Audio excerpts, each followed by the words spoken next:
dari KPKBSK. Rekomendasi diagnosis patologi dan pemeriksaan molekuler sebenarnya sama dengan yang kemarin. Diagnosis tumor itu penting untuk prognosis dan terapi. Metode biopsi yang dianjurkan adalah bisa bronkoskopi, IBAS, EUS, transthoracic biopsi, torakosintesis, media stenoskopi. Pada stadium 4, biasanya hanya sampel kecil dan biopsi kecil yang harus dimanfaatkan secara maksimal. Sehingga kolaborasi antara patologi anatomi, pulmonologi, dan radiologi itu akan sangat membantu dalam menegakkan diagnosis tumor paru.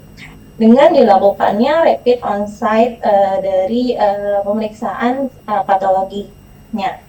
Diagnosis juga harus sesuai dengan WHO 2021, semua KPK BSK stadium 4 harus diperiksakan PDL1 dan pemeriksaan biomarker menentukan terapi target dan imunoterapinya.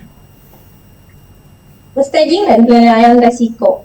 Dilakukan anamnesis, riwayat, dan kondisi pasien. Sama yang seperti kita lakukan sehari-hari, kita lakukan anamnesis kepada pasien dari keluhan respirasi, keluhan non-respirasi, keluhan sistemik, hingga riwayat merokok, komorbid, berat badan, hingga kita nilai ECOG dan PS-nya. Pemeriksaan dan tentunya dilakukan pemeriksaan fisik lanjutan. Lalu dilakukan pemeriksaan lab, darah rutin, fungsi hati, fungsi ginjal, elektrolit, hingga bone profile bila pasiennya memakai imun checkpoint inhibitor, bisa dilakukan pemeriksaan hormon dan fungsi tiroid untuk menilai kelayakan dari pasien tersebut. Imaging wajib adalah CT thorax dan abdomen menurut guideline. Brain imaging seperti kita lakukan jika ada metastasis dan ada gejala neurologis. Yang biasa dipakai adalah MRI. Bone metastasis, jika curiga, kita lakukan imaging ulang, dilakukan dengan bone scan, PET CT, atau CT.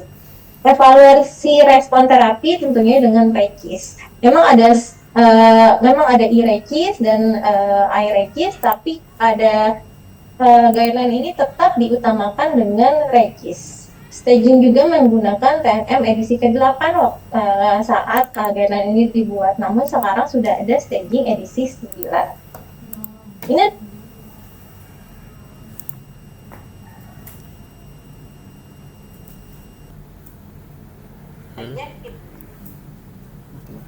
mati gue ntar logout. Jangan perokok ringan, usia muda harus sulit tetap ya sinyal periksa molekuler. Kalau positif, masuk ke bagian targeted terapi. Kalau negatif, lanjut ke algoritma PDL1. Yang ini aja, Artinya di walaupun capture. Squamosa boleh ada mutasi dari kirim ke mutasi driver. Oligometastasis, kalau metastasisnya terbatas kurang dari 5, boleh dilakukan terapi lokal dan sistemik radioterapi, dan sistemik. Contohnya radioterapi, operasi, lokal radikal terapi, sistemik terapi. Nah, untuk yang PDL1 itu kita lakukan tata laksana berbasis ECOG atau PS dan PDL1. Ini bagian penting karena terapi ini ditentukan oleh PS dan hasil dari PDL1. Untuk PS 0 sampai 1 dalam artian pasiennya kondisinya baik, ini boleh diberikan imunoterapi. Di sini diberikan yang S0 sampai 1 ini diberikan kemoterapi dan imun checkpoint inhibitor, contohnya pembrolizumab dan karboplatin dan paclitaxel. Dan juga bisa diberikan ipilimumab dan kemoterapi doublet platinum.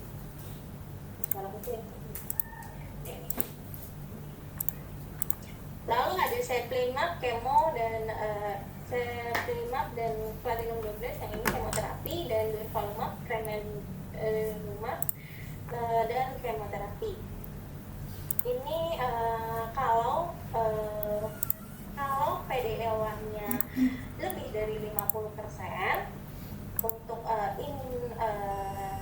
checkpoint inhibitor inhibitor boleh diberikan tunggal, seperti di sini adalah pembrolizumab, atezolizumab, dan semiplimab. Ini boleh tunggal jika PS-nya 0 sampai 2 dan PDL-nya lebih dari 50%. Namun untuk yang PS 0 sampai 1 dengan ekspresi PDL1 boleh di mana saja, itu bisa dikombinasi dengan kemoterapi. Untuk PS2 itu boleh kemoterapi kalau PDL1-nya boleh terapi kalau PDL1-nya kurang dari 50%, diberikannya platinum doublet. Atau kemoterapi biasanya diberikan karboplatin, boleh juga single agent gemcitabine, vinorelbine, dan docetaxel. Nah, untuk PS34 itu tidak dianjurkan terapi agresif. Jadi kita ke bagian base supportive care, jadi hanya paliatif dia.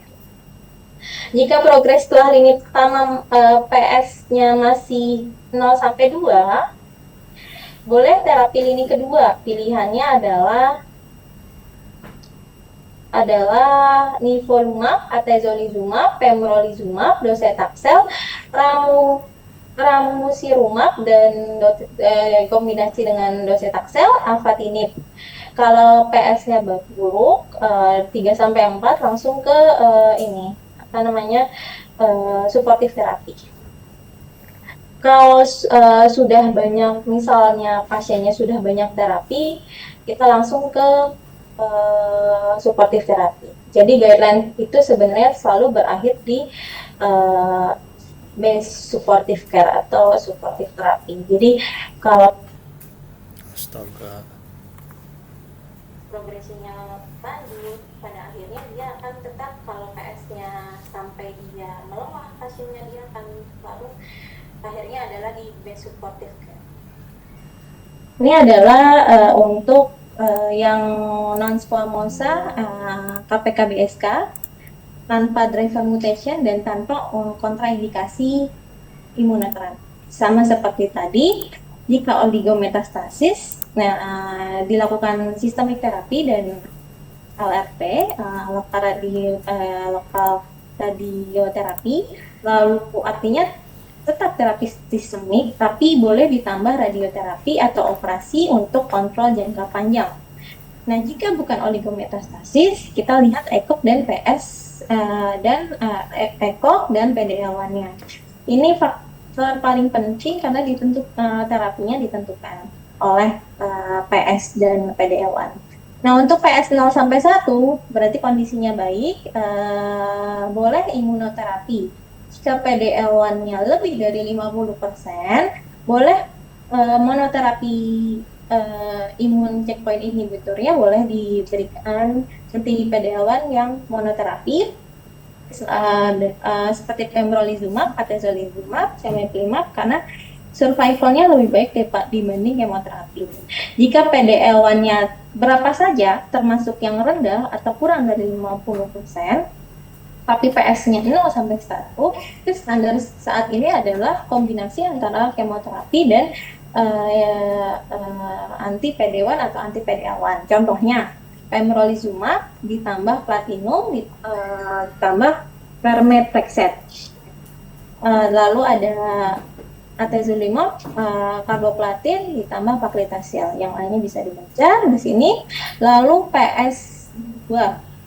Untuk PS2 masih boleh terapi, tapi harus lebih hati-hati. Kalau PDL1-nya kurang dari 50%, biasanya diberikan karboplatin dan permetrexate. Tapi kalau tidak kuat, kita bisa memberikan single agent seperti permetrexate, gemcitabine, vinorelbine, docetaxel. Kalau membaik, boleh kita ke bagian maintenance. Lalu untuk PS34 sama seperti tadi, dia ke bagian base supportive care untuk meningkatkan kualitas hidupnya saja. Jika progres setelah ini masih ada progres, kalau PS-nya masih baik, lanjut ke lini kedua, pilihannya adalah permetrexate, docetaxel, nintedanib, kombinasi nintedanib dan docetaxel, dan lain-lain. Lalu untuk selanjutnya ada maintenance terapi. Khusus untuk yang non-squamous ini penting di non-squamous setelah kemoterapi bisa diberikan pemetrexed maintenance atau bevacizumab maintenance atau immune checkpoint inhibitor yang maintenance. Nah, ini yang membedakan dengan KSS atau yang squamosa. Untuk stage 4 yang dengan yang KSS dengan kontraindikasi imunoterapi tetap mulai dari kemungkinan ada mutasi atau tidak. Walaupun squamosnya, kalau bukan perokok ringan, usia muda tetap diperiksakan molekuler. Kalau positif masuk ke target terapi, kalau negatif lanjutkan algoritma kemo. Jika oligometastasis, kalau metastasisnya terbatas, masuk ke sistem terapi dan LRT. Jika bukan oligometastasis, lihat ekoknya karena tidak ICI atau immune checkpoint inhibitor, keputusan utamanya hanya dia di PS berapa. Kalau PS 0 sampai 1 dia masih kuat, boleh kemoterapi kombinasi. Standarnya adalah platinum doublet. Contohnya yang kita pakai cisplatin gemcitabine atau karboplatin gemcitabine. Setelah 4 siklus boleh lanjut ke maintenance. Tapi kalau PS2 itu masih boleh kemo, tapi biasanya lebih ringan. Pilihannya adalah platinum doublet single agent, yaitu bisa diberikan gemcitabine, vinorelbine atau docetaxel karena pasiennya lebih lemah. Untuk PS3 3-4 itu tidak dianjurkan kemoterapi. Jadi langsung ke base supportive care. Nah, ini sama dengan non-squamous, ini adalah yang non-KSS. Jika oligometastasis, itu sama seperti tadi, masuk ke sistemik dan LRT. Jika bukan oligometastasis, lihat ekoknya. Kalau PS 0 sampai 1, pasiennya masih kuat dengan kemoterapi kombinasi, standarnya adalah platinum doublet. Pada non KSS biasanya permetrexid itu lebih disukai, jadi bisa dipakai cisplatin permetrexid atau karboplatin permetrexid. Setelah selesai bisa dilakukan maintenance permetrexid. Untuk yang PS2 itu masih boleh terapi tapi lebih ringan, pilihan platinum doublet. Karboplatin akan lebih aman daripada cisplatin dan permetrexid itu lebih disukai. Itu bisa single agen pemetrexed, gemcitabine, dan kalau membaik bisa maintenance. Untuk PS34 tidak dianjurkan kemoterapi, langsung ke base supportive care. Jika progres setelah lini pertama, kalau PS 0 sampai 2, itu lini keduanya pilihannya bisa permetrexed, docetaxel. Kalau PS-nya buruk, langsung ke bagian base ini paliatif. Nah, intinya Untuk Sabrina, waktu Anda tinggal 2 menit lagi. Intinya adalah terapi itu ditentukan oleh biomarker. Kalau terdapat dia ada biomarkernya seperti EGFR, ROS1 dan lain-lain, itu masuk ke targeted terapi. Tapi kalau nggak ada, itu masuk ke imunoterapi dan kemoterapi. Untuk pemilihan regimen tadi dipengaruhi oleh histologi, apakah dia KSS atau non KSS, lalu ekok PS-nya berapa, lalu dan komorbid. Pada oligometastasis dapat dipertimbangkan terapi lokal dan sistemik. Jika terdapat kontraindikasi imunoterapi, kemoterapinya akan berbasis platinum. Pada PS yang buruk langsung ke base supportive care atau paliatif. Nah, ini rangkumannya adalah PDL1 lebih dari 50%. Jika PS-nya baik, bisa monoterapi ICI. Dan bila beban tumornya tinggi, bisa dilakukan kemoterapi yang dikombinasi dengan ICI. Kalau PDL1 kurang dari 50%, tidak dianjurkan ICI monoterapi. Pilihan utamanya adalah kombinasi kemoterapi dengan ICI dengan regimen tergantung histologinya, apakah dia squamosa, apakah dia non-squamosa. Kombinasi ini akan meningkatkan dari survival dari pasien. Kontraindikasi ICI pada pasien dengan kontraindikasi ICI itu diberikan platinum doublet kemoterapi, bisa diberikan single agent kemoterapi pada PS yang buruk, dan jika tidak toleran terapi atau PS yang buruk 3-4 itu biasanya supportive care. Untuk kontraindikasi ICI sendiri ada autoimun aktif berat, transplantasi organ, penggunaan steroid dosis tinggi, toksisitas berat pada ICI sebelumnya, terus PS yang buruk atau kondisi yang tidak stabil. Toksisitas berat itu terdiri dari efek samping berat yang grade 3 sampai 4 bisa dibaca di sini salah satunya adalah pneumonitis, hepatitis imun, kolitis dan lain-lain. Untuk lini kedua, pilihan terapi tergantung lini pertama. Jika sebelumnya belum mendapat ICI, bisa diberikan ICI. Jika sebelumnya sudah mendapat ICI, berikan kemoterapi. Jika sebelumnya kemoterapi, timbangkan imunoterapi. Atau bisa di-challenge ICI pada kasus-kasus tertentu. Tapi jika PS-nya buruk, bisa langsung ke bagian paliatif. Untuk pilihan obatnya di sini bisa docetaxel ramucirumab, nintedanib, docetaxel atau methotrexate. Untuk lini ketiga, tidak ada regimen standarnya. Pemilihan terapi bersifat individual, dipertimbangkan berdasarkan terapi sebelumnya, PS, respon terapi, toksisitas, dan profil molekulernya. Pilihan terapinya adalah kemoterapi yang belum pernah digunakan. Di challenge ICI pada kasus tertentu, targeted terapi bila mungkin sebelumnya dia belum dicek mutasinya, atau clinical trial. Nah, untuk oligometastasis yang tadi sudah dijelaskan, metastasisnya terbatas, umumnya kurang dari 5 lesi.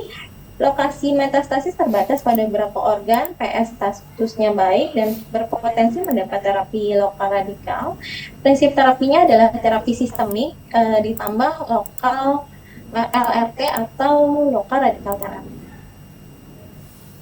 Untuk populasi yang spesial, di sini termasuk yang PS-nya 2, PS lebih dari 3, hanya diberikan hanya pada kondisinya reversible, lansia, komorbid berat, atau dia ada metastasis otak atau ada oligometastasis dan mempunyai kontraindikasi ICI, terapinya itu dipilih secara individual. Pilihan terapinya bisa platinum doublet pada pasien yang single agent pada pasien yang toleransi rendah, atau kombinasi kemo ICI pada pasien ke kiri, atau yang terakhir tetap paliatif bila pasiennya tidak toleran. Lalu untuk maintenance dilakukan pada pasien dengan respon atau stable disease setelah lini pertama, tujuannya mempertahankan kontrol penyakit, memperpanjang progression free survival dan menunda progresi. Ada yang non squamosa, ada yang squamosa, tergantung pilihannya. Ya, bisa dipilih pemetrexed atau kombinasi pemetrexed pembrolizumab. Itu yang untuk yang squamosa bisa diberikan pembrolizumab atau ICI jika diberikan sejak awal dan tidak rutin diberikan pemetrexed. Untuk evaluasi follow up setiap 6 sampai 12 minggu dianjurkan pada pasien yang memiliki terapi lini berikutnya. Pada pasien yang menyelesaikan terapi ICI tanpa progresi, CT bisa dilakukan 3 sampai 4 bulan. Interval follow up bisa diperpanjang pada pasien dengan kontrol penyakit jangka panjang lebih dari 5 tahun. Dukungan psikososial juga dihentikan dan tentunya penghentian Untuk kesimpulan, tata laksana KPK-BSK harus berbasis profil molekulernya atau penanda hayatinya dan ekspresi PD-L1. Pada pasien tanpa driver mutasi, terapi sistemik dapat dipilih berdasarkan PD-L1 dan PS.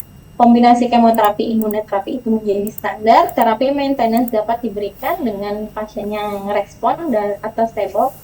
Terapi lini kedua dan ketiga ditentukan secara individual dan penata laksanaan khusus diperlukan pada metastasis otak, oligometastasis, dan PS yang rendah. Follow up teratur juga diperlukan untuk menentukan waktu terapi berikutnya. Terima kasih. Baik, terima kasih atas presentasi yang menarik dari Dr. Sabrina. Selanjutnya kita memasuki sesi tanya jawab. Silakan kepada P3DS yang bergabung dalam forum ini yang ingin bertanya. Baik, terima kasih. Sudah ada 3 penanya, sudah raise hand, sudah mengangkat tangan. Kami persilahkan kepada Dr. Andri menyampaikan pertanyaannya. Terima kasih moderator atas kesempatannya. Terima kasih atas presentasinya yang baik kepada Dr. Sabrina. Saya ingin bertanya, di slide tadi dijelaskan tentang KPK-BSK pada stadium 4 harus diperiksakan penanda hayati dokter seperti PD-L1. Nah, menurut Dr. Sabrina, apakah dapat kita terapkan di Indonesia dan dengan segala keterbatasan biaya yang ada di Indonesia. Bagaimana menurut Dr. Sabrina? Terima kasih.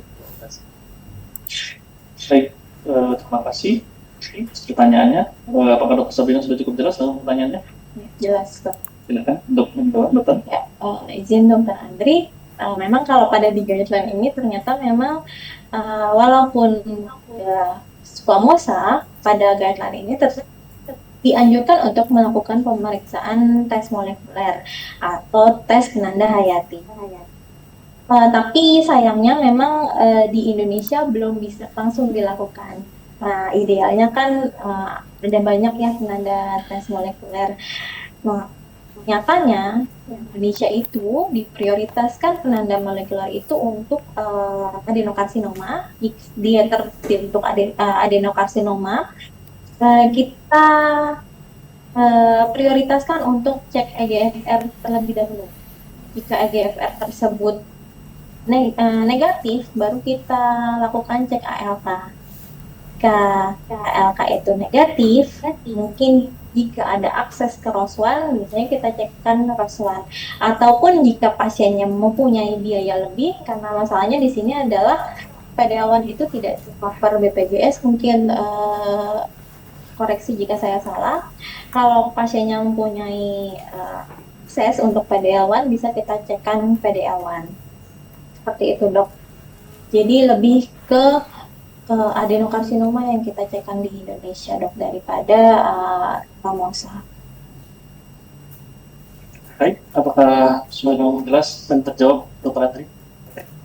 Terima kasih moderator, saya setuju dengan jawaban Dr. Sabrina. Saya juga sedikit menambahkan dari jurnal yang saya baca, dari Caraway et al. Pada tahun 2025, jurnal dari Amerika tentang difference of biomarker testing in non-small cell carcinoma. Jadi di sini dijelaskan mereka membuat studi retrospektif di multicenter yang menyimpulkan di Amerika sendiri yang termasuk negara maju ini memeriksa sekitar 38,9%. Jadi sama halnya yang bisa diterapkan di Indonesia. Terima kasih. Kembali.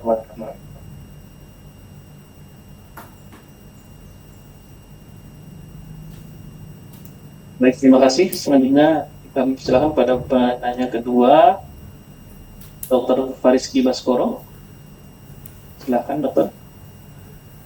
Baik, terima kasih moderator atas kesempatannya dan terima kasih Dr. Rina atas penyajiannya. Saya ingin bertanya dari salah satu yang jurnal meta-analisis yang saya baca itu yang membandingkan pembrolizumab ditambah kemoterapi dibandingkan dengan pembrolizumab monoterapi sebagai lini pertama KPK-SK metastasis. Itu menyebutkan secara keseluruhan kombinasi kemoterapi dengan imunoterapi lebih dipilih ketika tujuan terapi utamanya itu memperoleh probabilitas respon yang lebih tinggi. Dan dalam panduan ESMO ini tadi, pasien dengan PD-L1 lebih dari 50% itu dapat diberikan imunoterapi, tetapi pada pasien dengan PS baik juga direkomendasikan kombinasi kemoterapi dan imunoterapi tanpa melihat ekspresi PD-L1-nya. Yang ingin saya tanyakan itu bagaimana atau kapan kita menentukan itu cukup menggunakan monoterapi ICI dan kapan sebaiknya menggunakan kombinasi kemoterapi dengan imunoterapi terutama pada pasien dengan PD-L1 yang tinggi. Terima kasih.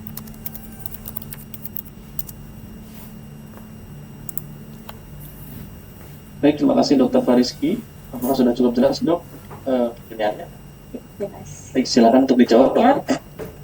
Intinya pertanyaannya adalah kapan PD-L1 lebih dari 50% cukup kita berikan ICI monoterapi atau anti PD-L1 atau anti PD-1 monoterapi, atau kapan kita lakukan kombinasi kemoterapi dengan ICI gitu ya dok ya. Jadi pada PD-L1 mungkin kalau kita lihat dari algoritma yang tadi, ada yang PS 0 sampai 2 lebih dari PD-L1 lebih dari 50%, tapi sampingnya itu ada yang PS 0 sampai 1 dan PD-L1-nya itu bisa bisa ekspresinya yang di mana saja, bisa ekspresi tinggi ataupun ekspresi rendah. Prinsip pemilihannya mungkin nanti dikoreksi dari yang saya baca. LCI monoterapi dipilih bila beban tumornya itu rendah, tidak ada gejala berat, tidak perlu respon cepat, komorbidnya banyak atau toleransi si kemoterapinya itu rendah, dan PDL1-nya itu sangat tinggi. Contohnya itu lebih dari 70 sampai 90%. Untuk kemoterapi kombinasi dengan ICI itu bisa dipilih dengan jika beban si tumornya itu tinggi, ada gejala atau organ vital yang terancam oleh misal posisi tumornya tersebut, atau kita memerlukan respon cepat. Dan PDL1-nya tinggi tetapi penyakitnya agresif, itu juga kita bisa berikan kemoterapi dengan ICI. Dengan catatan pasiennya itu fit atau PS-nya itu 0 sampai 1. Ini didasari oleh penelitian Keynote 024 dan Keynote 189. Itu salah satu penelitian yang ada di panduan ini yang dibahas. Itu kombinasi itu memberi respon yang lebih cepat dan odds ratio yang lebih tinggi, tetapi masalahnya adalah toksisitasnya itu lebih besar. Jadi PDL1 tinggi itu tidak otomatis monoterapi, tapi kita harus melihat klinis pasiennya. Kalau kita membutuhkan misal responnya lebih cepat, misalnya si tumornya itu di lokasi yang dapat mengancam organ vital dan PS-nya pun masih baik 0 sampai 1, kita bisa berikan kombinasi kemoterapi ditambah ICI. Terima kasih dokter. Baik, terima kasih. Apakah sudah cukup jelas Dokter Rizky? Baik, terima kasih, sudah jelas dan sama seperti yang saya baca tadi sudah disebutkan semua pertimbangan-pertimbangan yang bisa dilihat, yaitu dari beban tumornya, kemudian simptomatik dan keluhannya, dan juga ada disebutkan di sini metastasis hati yang luas, walaupun itu bukan indikator yang absolut. Dan dari hasil jurnal yang saya baca tadi juga pada subkelompok yang pasien dengan PDL1 lebih dari 50% itu yang diberikan kombinasi kemoterapi dan imunoterapi itu menunjukkan PFS dan overall response rate-nya atau ORR-nya itu memang lebih tinggi. Baik, terima kasih. Baik, terima kasih. Untuk mempersingkat waktu, kita batasi jumlah pertanyaan, mungkin 2 lagi. Kami persilakan kepada Dr. Rawudotu. Silakan, Dok. Terima kasih atas kesempatannya kepada moderator. Terima kasih untuk presentasinya Dr. Tina. Izin bertanya dok, tadi di dalam presentasi ada panduan yang menekankan bahwa performance status itu lebih menentukan pasti dibandingkan dengan usia. Nah, pertanyaan saya, apakah pada pasien lansia yang memiliki nilai ECOG 0 sampai 1 tetapi memiliki komorbid berat, apakah tetap direkomendasikan kombinasi kemoimunoterapi atau ada pertimbangan khusus pada populasi geriatri? Baik, Dr. Raudo. Pertanyaan sudah cukup jelas, Dr. Sabrina. Sepertinya membahas tentang ini ya, pertanyaannya tentang pasien lansia dengan ECOG 0 sampai 1, apakah direkomendasikan kemoimunoterapi kombinasi atau bagaimana? Silakan, dokter. Iya dok, kalau di algoritma memang kan untuk pasien yang PS 0 sampai 1 itu kita ada rekomendasi untuk diberikan kombinasi kemoterapi dan ICI dok.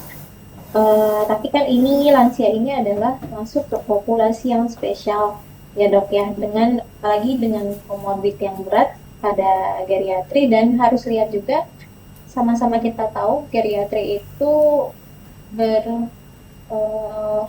dekat dengan sindrom geriatri. Jadi kita harus lihat kondisi pasiennya juga, klinis pasiennya apakah lemah, apakah dia baik, keadaan umumnya seperti apa. Lalu kita lihat komorbidnya apa saja, lalu fungsi organnya kira-kira masih kuat tidak untuk kombinasi kemoterapi. Lalu nutrisinya, karena yang kita butuhkan kalau kemoterapi kan bukan hanya pasiennya saat kemonya saja, tapi setelah kemo pasiennya masih mau bisa makan nggak, atau kalau pada lansia kan nggak jauh dari sindrom geriatri, pasiennya itu nggak mau makan. Jadi kita harus lihat semua itu. Jika ECOG-nya 0 sampai 1 tapi dia lemah, berarti bisa kita berikan monoterapi ICI atau bahkan single agent kemoterapi. Tapi kalau ECOG-nya 0 sampai 1 dan dalam kondisinya dalam artian fit, itu bisa diberikan kombinasi kemoterapi dengan ICI. Jadi kita lakukan apa yang namanya comprehensive geriatric assessment. Jadi kita akses status geriatrinya dan kita screening. Lalu menurut evidence pada panduan ini, lansia itu menoleransi ICI dengan baik, tapi untuk kemoterapinya lebih toksik pada lansia seperti itu. Baik, terima kasih Dr. Sabrina. Untuk Dr. Nutul, apakah sudah terjawab pertanyaannya? Terima kasih atas jawabannya Sabrina. Jadi mungkin saya mau konfirmasi lagi kalau untuk terapi tetap dikembalikan kepada kondisi klinis dari pasiennya dok ya. Nah, dokter. Terima kasih. Baik, terima kasih. Satu pertanyaan terakhir, kami persilakan kepada Dr. Arif Gunawan. Silakan dok. Baik, terima kasih atas kesempatan yang diberikan oleh moderator. Izin bertanya kepada Dr. Sabrina. Tadi dijelaskan pada slide di depan dokter bahwa pada pasien-pasien yang PKBSK yang non squamous ya dok, methotrexate dan bevacizumab sering digunakan sebagai terapi, tetapi tidak pada pasien-pasien yang kanker paru yang squamous. Nah, apakah ada dasar biologis atau bukti yang menunjukkan penggunaan dua obat tersebut dokumentasikan bevacizumab tidak direkomendasikan pada kanker paru sel squamous? Terima kasih. Baik, terima kasih. Apakah sudah cukup jelas, dokter, pertanyaannya? Ya, dok. Intinya kan kenapa permetasid dan bevacizumab itu tidak untuk squamosa, tapi boleh untuk non squamosa, begitu ya dok ya? Sebenarnya adalah dasar biologis molekulernya adalah targetnya tidak cocok, dok. Permetrexate adalah antifolat multitarget, utamanya itu menghambat TS namanya, timidilat sintase. Jadi dia adalah kunci dari DNA sintesis. Efek klinisnya itu efek klinis si permetrexate ini dipengaruhi itu oleh TS ini. Agar TS-nya tinggi, sel tumor itu relatif lebih resisten terhadap permetrexate, gitu dok. Berbagai studi itu menunjukkan TS itu cenderung lebih tinggi pada squamosa dok daripada yang adenokarsinoma atau yang non squamosa, sehingga permetrexate itu lebih cocok untuk yang non squamous daripada yang squamosa dok, seperti itu dok. Terus untuk di uji klinisnya itu outcome-nya juga lebih buruk pada squamosa, jadi bukan hanya tidak efektif tapi memang dari penelitian outcome squamosa itu lebih jelek bila memakai permetrexate dibandingkan regimen lain seperti yang gemcitabine gitu. Nah, untuk yang konsekuensi, untuk yang bevacizumab ya, tidak direkomendasikan pada squamosa karena dia adalah anti VEGF dok, jadi resikonya adalah pendarahan gitu dok. Jadi bevacizumab itu adalah antibody anti VEGF, dia itu menghambat angiogenesis.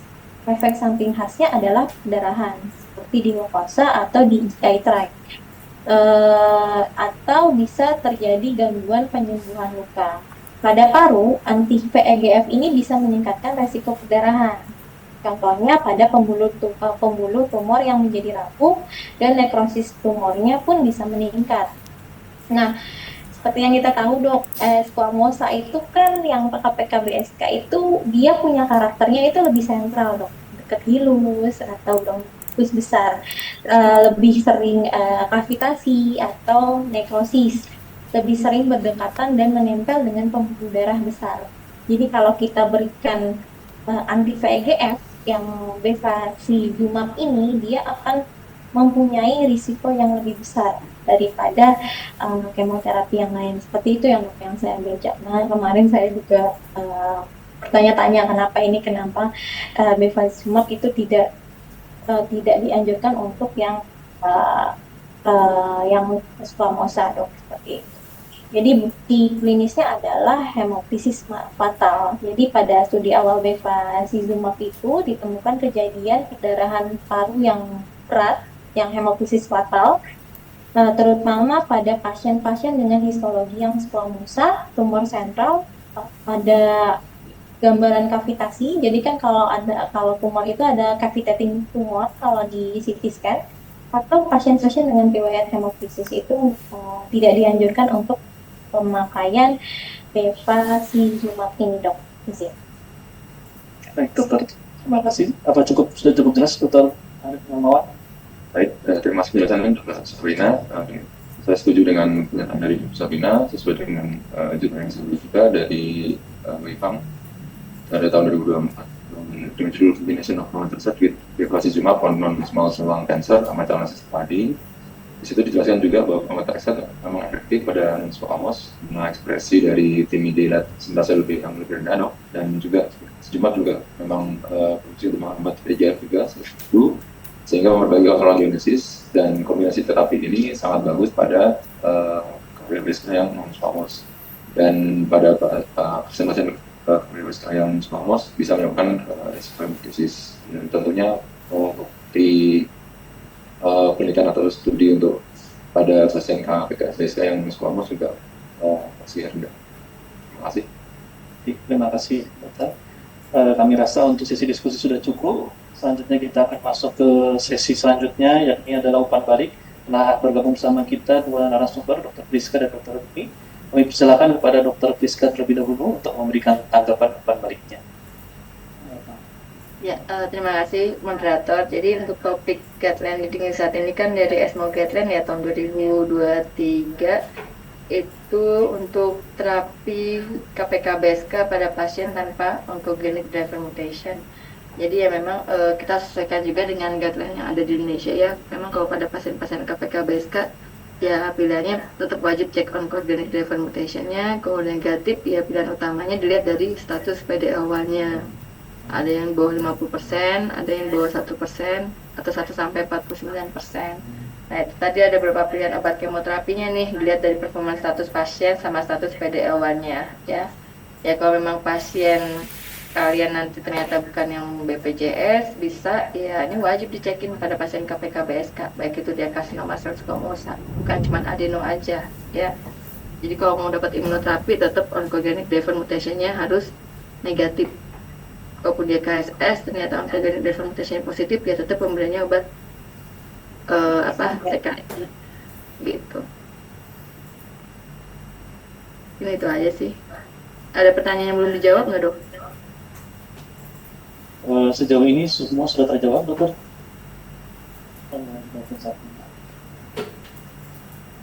Ya, paling nanti dilihat ya. Kalau untuk yang sekarang kan ada pilihan itu ada atezolizumab yang kombinasi dengan kemoterapi carboplatin sama pemetrexed, sama bisa juga dengan bevacizumab tuh, regimen ABCP namanya. Udah masuk belum di sini? Belum ya? Oh, ini KSS ya. Kalau KSS emang nggak bisa pakai bevacizumab pas yang adeno. Ya, ini udah masuk sih. Ya, secara umum sih sama sih sama guideline yang di NCCN. Ada bedanya nggak nih, dokter Sabrina, main di NCCN? Sama sih, dok. PDL1 juga dilihat PDL1 kalau memang ininya masuk terapi target, kalau memang dia ini EGFR-nya positif dan lain positif. Tetap sama sih, dok. Untuk polanya juga sama, dok. Jadi kalau memang tumor, kalau memang dia bukti ada tumor, dia harus selalu dicekkan biomolekuler. Cuman kan kalau di Indonesia saya lihat ini ya, dok, cuman yang adenokarsinoma yang dicekin biomolekuler. Cuman kalau di sini KSS juga dicekin biomolekuler.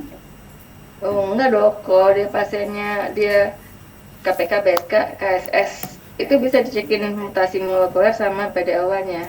Kalau bukan BPJS ya, kalau BPJS ya nggak langsung kemoterapi. Karsinoma sel squamosa, saya ada pasien ya, saya cekin oncogenic driver mutation-nya dia negatif, EGFR, ARK, ROS1 negatif, ternyata PDL1 lebih dari 90%. Ini pasien saat ini dapat pembrolizumab, cuma sayangnya udah kena pneumonitis. Ya, jadi untuk KPK BSK tanpa memandang dia entah adeno entah KSS, tetap dicekin ovogenic defermentation-nya. Tanpa BPJS ya.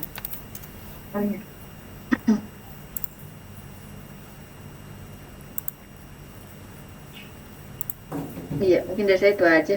Mungkin teman dari dokter deh. Baik, terima kasih banyak Dokter Rizka atas masukan dan bimbingannya. Selanjutnya kita beralih ke umpan balik dari PJ Ilmiah.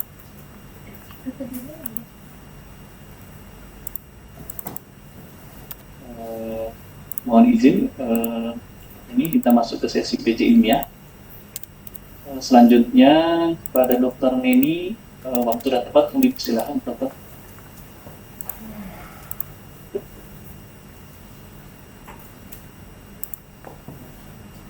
Ya, terima kasih dokter. Jadi pada intinya sih belajar hari ini sudah sangat membantu ya. Sudah diterangin sama Dokter Rizka, sudah diterangin sama Dokter Sabrina. Untuk ini ya kita tambahkan saja untuk BPJS, tolong nanti kalau ada ujian atau apa, jadi sudah tahu, sudah diterangin dengan jelas dan dibantu dibimbing Dokter Rizka langsung ya. Jadi saya rasa sih saya nggak menambahkan lagi, kita cukup sekarang ya. Saya rasa cukup saya dok.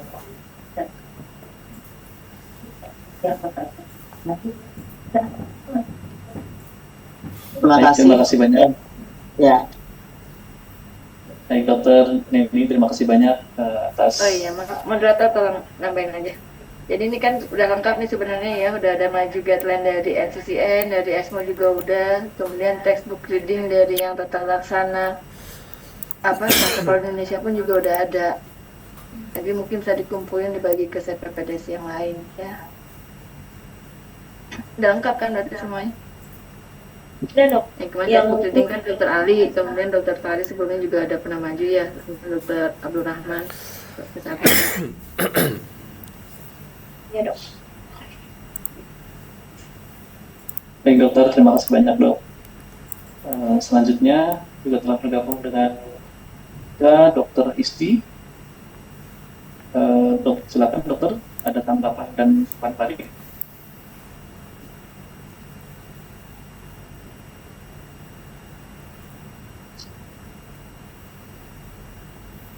Selamat siang Dokter Isti. Apakah masih tergabung bersama kami, dokter?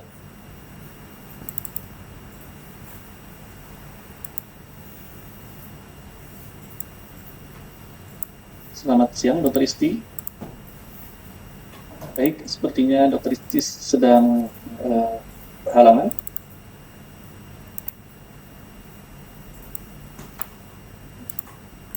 Baik, jika demikian, telah kita lalui sesi diskusi dan dilanjutkan umpan balik dari narasumber serta PJ Ilmiah. Jika sudah tidak ada pertanyaan lain, mohon izin, dokter, apakah boleh kami akhiri sesi ilmiah pada siang hari ini?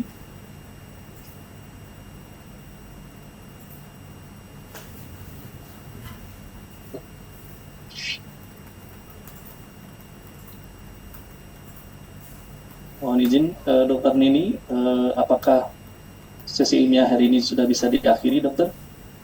Diakhiri dengan doa, ya dipimpin doa. Baik, dokter. Alhamdulillah, telah kita lalui semua sesi presentasi dan juga dengan diskusi serta masukan dan umpan balik dari narasumber beserta PJ Ilmiah. Sedikit saya rangkum bahwa berdasarkan pembacaan panduan SMO mengenai non-oncogenic metastatic non-small cell lung cancer menegaskan pentingnya pendekatan yang terstruktur dan berbasis biomarker dalam setiap tahap penata laksanaan, mulai dari diagnosis, pemilihan terapi lini pertama dan selanjutnya hingga tindak lanjutnya. Pemeriksaan molekular yang komprehensif dan evaluasi ekspresi PDL1 menjadi fondasi utama dalam menentukan strategi terapi sistemik, khususnya dalam pemanfaatan imunoterapi, kemoterapi, maupun kombinasi keduanya. Pendekatan multidisiplin dan pemantauan respon terapi secara berkala sangat ditekankan guna mengoptimalkan hasil klinis, meningkatkan kualitas hidup, dan memastikan kesinambungan perawatan yang tepat terhadap tersebut. Demikian rangkuman dari pembacaan panduan yang telah disajikan oleh Dr. Sabrina. Sebelum kita akhiri, mari kita membaca doa terlebih dahulu. Dimulai. Bismillahirrahmanirrahim. Allahumma inna nastaudiuka ma 'allamtanahu fardhu ilaina inda hajatina wa la tunsinahu ya rabbal alamin. Alhamdulillah telah berakhir sesi ilmiah. Saya selaku moderator mohon maaf jika ada kekurangan dan khilaf. Jadi kita tutup sesi ilmiah ini dengan baca hamdalah dan doa kiftul majlis. Alhamdulillahirabbil alamin. Subhanakallahumma wa bihamdika asyhadu an la ilaha illa anta astaghfiruka wa atubu ilaik. Terima kasih banyak pada narasumber Dr. Fiska dan Dr. Duni yang telah bergabung, serta terima kasih banyak pada PJ Ilmiah, Dr. Neni dan Dr. Isti yang telah berkenan memandu kegiatan. Saya undur diri.